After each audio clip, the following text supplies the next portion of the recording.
So now you need to arrange them, okay? So we need to arrange our patterns, okay? So we only at the moment have 14 bars. Now, you'll have to work out how long a minute is.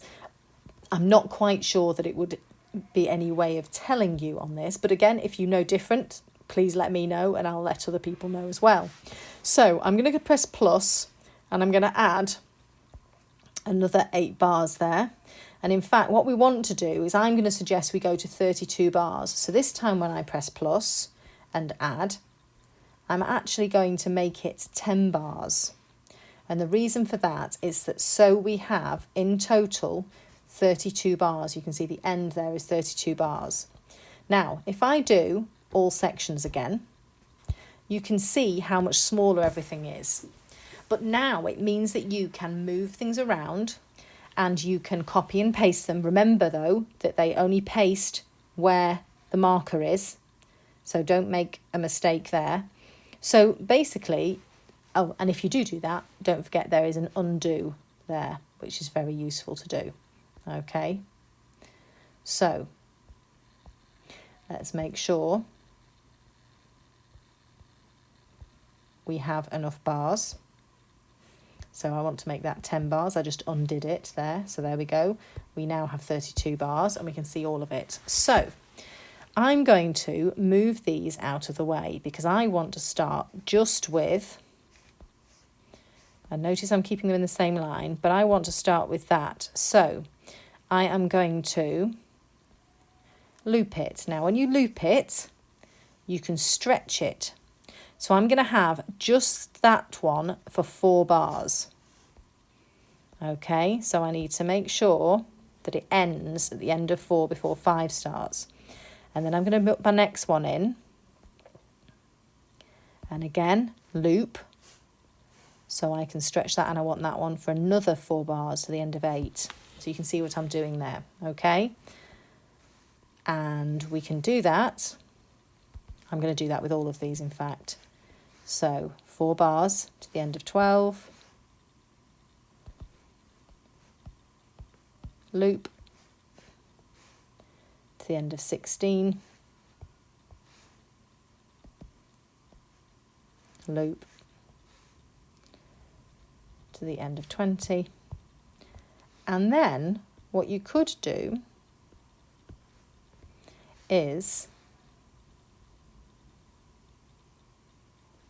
you could then drop out, but obviously you can either add more bars or you can leave it as it is there. So that's how we've arranged that.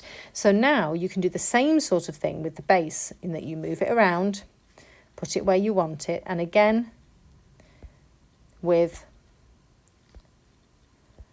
your keyboard parts. And if you decide to have them in a different order, then that's okay. You can do that. So I'm going to loop this one here. And then I'm going to finish off with a smaller one with the augmentation.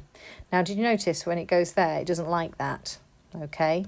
So if you do take it to the wrong one, it's okay.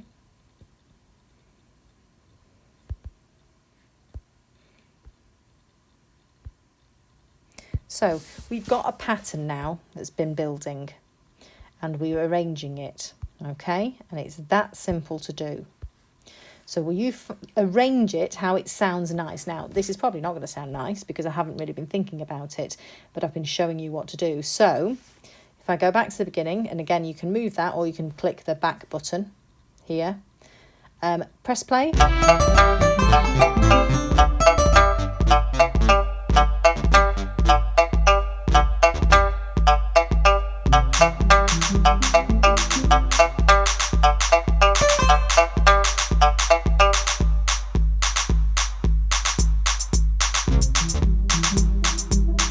And so you can hear sometimes it sounds better when there isn't a lot going on. So that's something to think about, okay? So that's how you would arrange it, okay? Now, that's pretty much it.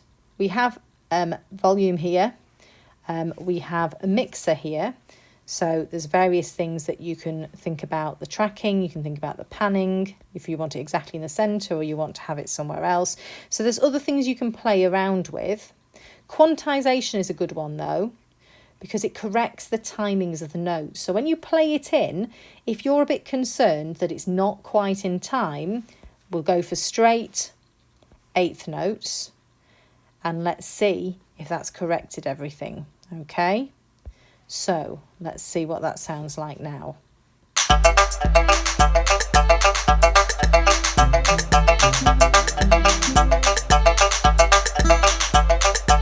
And you can see it's a lot more in time with itself. So that's track settings, quantization, and I set it to an eighth note, which is a quaver.